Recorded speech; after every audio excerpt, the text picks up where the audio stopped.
Karen Webber from the New York State Society of CPAs is back with us. Karen, good morning. Good to see you. Morning, Mark. Good to see you. Really important topic we want to get to today, financial elder abuse. I'm curious, in your experience, in your practice as a CPA, what are you seeing as it relates to elder abuse during the pandemic?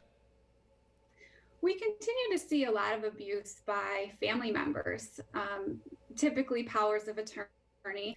There's a lot of sharing homes right now. Maybe you have a relative or someone living with you, but they're not contributing to the household in any meaningful way. A lot of opening credit cards in victims' names, individuals who don't have access to credit on their own, try to get access to credit through an older adult with a better credit score. And we're actually seeing, maybe an individual runs an errand for an older adult and takes their debit card. They're taking a lot of cash back or buying gift cards with that debit card. So those are some of the things that we're seeing, in addition to co-occurring verbal and physical abuse. I mean, these are really tense and difficult times. It's troubling to hear that, obviously. What makes older adults, Karen, so vulnerable to this type of abuse and these types of scams as well? Well, when we think about aging, there may be some cognitive or physical decline that makes you reliant on another individual for daily tasks.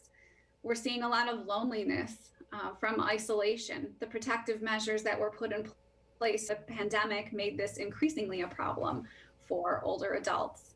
I think that this population, this older adult generation right now, is very trusting, and there's a lot of lack of awareness out there, especially around the pandemic and all the fear and misinformation that was being peddled. For sure.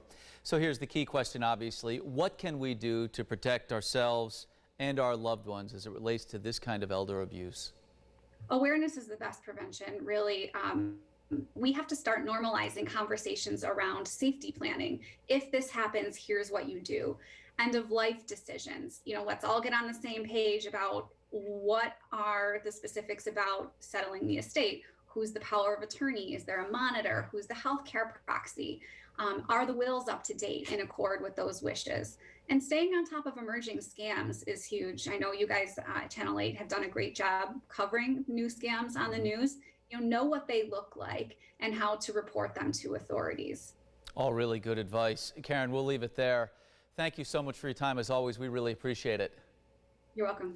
And I know that we'll be sharing some links that you're sharing our way as well, online as well.